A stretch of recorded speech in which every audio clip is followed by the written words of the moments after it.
Lalu sirkuit Sentul ini dan juga lokasinya itu benar-benar langsung di bawah terik sinar matahari secara langsung. Terus juga karakteristiknya itu basah atau lembab, jadi nggak cocok dan juga menimbulkan masalah bagi pengendara ataupun pengemudi dari bangsa Eropa karena mereka lebih terbiasa dengan iklim sejuk. Terus selanjutnya yang ketiga, saya akan membahas tentang sejarah sirkuit Sentul. Nah, sirkuit internasional Sentul ini dirancang untuk memenuhi standar balap motor Formula 1 atau yang biasa dikenal dengan F1 dan merupakan upaya serius pertama di luar Jepang untuk memenuhi standar tersebut di Asia. Visi ini muncul oleh ketika tahun 1990 ketika Hutomo Mandala Putra, penggemar balap motor, dan juga putra Presiden Soeharto mulai mempromosikan pembangunan lintasan di Sentul. Nah, jadi Sentul ini udah digunakan kejuaraan dunia Superbike antara tahun 1994 dan juga 1997 dan Grand Prix kejuaraan dunia balap jalan raya FIM pada tahun 1996 dan 1997. Lalu ada juga MotoGP dijadwalkan kembali ke Indonesia pada tahun 2017 dengan syarat mendapatkan pendanaan sebesar 15 miliar rupiah. Karena popularitas Formula 1 di Indonesia meningkat pesat setelah debut Rio Haryanto pada tahun 2016 untuk menyelenggarakan balapan di Sentul, asalkan peningkatan dapat diselesaikan, namun rencana tersebut tidak pernah terwujud atau biasa yang kita kenal sebagai wacana. Itu karena masalah pendanaan, jadi nggak bisa diwujudkan. F1 ini ada diselenggarakan di sirkuit Sentul atau di Indonesia karena masalah pendanaan, karena lintasan balapnya itu juga belum memenuhi standar grade. Jadi harus, kalau misalnya mau lebih naik, lebih populer, sebuah sirkuit itu harus memenuhi sebuah standar grade terlebih dahulu. Akhirnya Dorna Sport memberikan hak penyelenggaraannya kembali Grand Prix sepeda motor Indonesia ke sirkuit Mandalika di Lombok. Karena di sirkuit di Mandalika, sirkuitnya itu sudah memenuhi grade-nya, walaupun ada juga kejadian pembalap terkenal yang juga menjadi juara dunia tahun 2025 sempat mengalami kecelakaan fatal yang serius di sirkuit Mandalika, Lombok, Indonesia. Kita lanjut balik ke topik kita, isu sirkuit Sentul. Nah, dari Lokomotif Jakarta, kabar mengenai sirkuit Sentul Internasional yang terletak di Bogor, Jawa Barat bakal ditutup permanen lantaran akan dijadikan perumahan oleh pengembang properti. Masih menarik banyak pihak, terutama kalangan motorsport tanah air. Dalam beberapa informasi disebutkan bahwa pengelolaan sirkuit yang berada di bawah putra Soeharto akan berakhir pada 2026 mendatang dan diambil oleh pengembang properti Ciputra.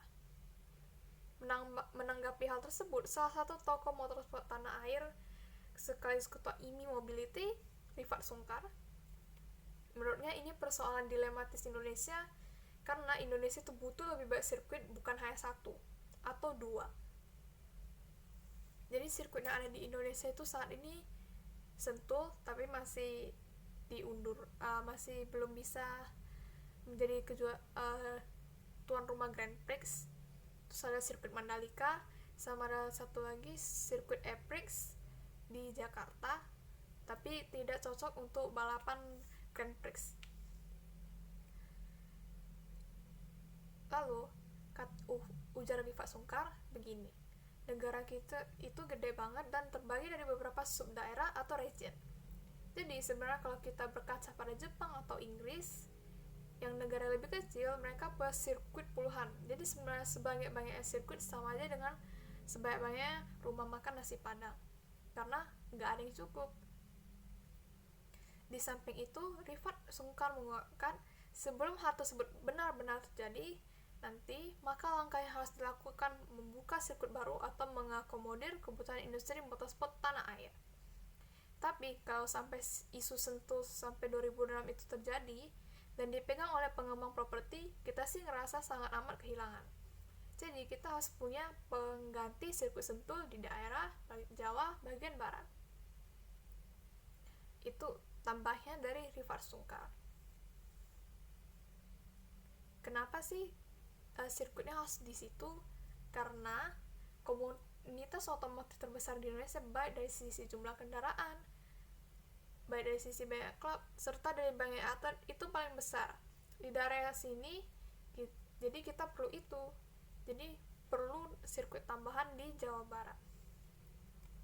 Faktor penyebab penutupan sirkuit Sentul itu karena yang pertama, fasilitasnya sudah ternilai tertinggal zaman, terutama jika dibandingkan dengan standar sirkuit internasional seperti MotoGP atau kejuaraan balap motor Asia kelas 1000 cc. Selain itu, faktor keamanan juga berpengaruh, di mana kualitas aspal dan kondisi lintasan itu. Oleh karena itu, telah lama muncul renovasi besar-besaran terhadap sirkuit Sentul, tapi itu masih wacana, termasuk rencana peningkatan grade sirkuit dan perpanjangan lintasan. Selanjutnya saya akan membahas tentang dampaknya. Jadi penutupan sirkuit Sentul, yang lebih tepatnya renovasi besar-besaran, berdampak pada vakumnya acara balap kelas internasional, hilangnya potensi pendapatan dari pariwisata balap, terhentinya kegiatan otomotif nasional, dan kekhawatiran akan keselamatan pembalap karena kondisi lintasan yang kurang memadai. Jadi sirkuit Sentul ini mulai meredup. Renovasi sirkuit Sentul menuju sirkuit modern diharapkan mampu menghadirkan berbagai dampak positif yang signifikan. Dengan peningkatan tersebut berpotensi kembali memenuhi standar penyelenggaraan bergengsi tingkat internasional, bahkan membuka peluang MotoGP di masa depan. Seperti sirkuit Mandalika, jadi diyakini dapat mendorong pertumbuhan ekonomi lokal, aktivitas usaha masyarakat di sekitar sirkuit. Lalu upaya utama itu supaya dapat dilakukan untuk mengembangkan fungsi optimal sirkuit Sentul, berfokus pada renovasi menyeluruh dan peningkatan fasilitas agar memenuhi standar sirkuit internasional, serta diversifikasi fungsi kawasan di luar kegiatan balap. Pengaspalan ulang secara menyeluruh menjadi langkah. Jadi selain itu, peningkatan fasilitas pendukung dilakukan untuk mendukung penyelenggaraan acara balap kelas, termasuk upaya mencapai akreditasi FIA Grade 2. Terus upaya yang lainnya, di dalam dan sekitar sirkuit selama ini kurang dimanfaatkan dan dapat dikembangkan menjadi kawasan komersial dan rekreatif seperti plaza publik, ruang hijau, pusat aktivitas yang hidup sepanjang hari. Tidak hanya sangat berlangsung saat event balap. Di samping itu, penyelenggaraan berbagai jenis kegiatan baik otomotif seperti pelatihan dan event komunitas maupun acara non-otomotif dapat meningkatkan daya tarik kawasan serta pemasukan yang stabil sepanjang tahun. Jadi itu saja pembahasan materi dari saya. Terima kasih.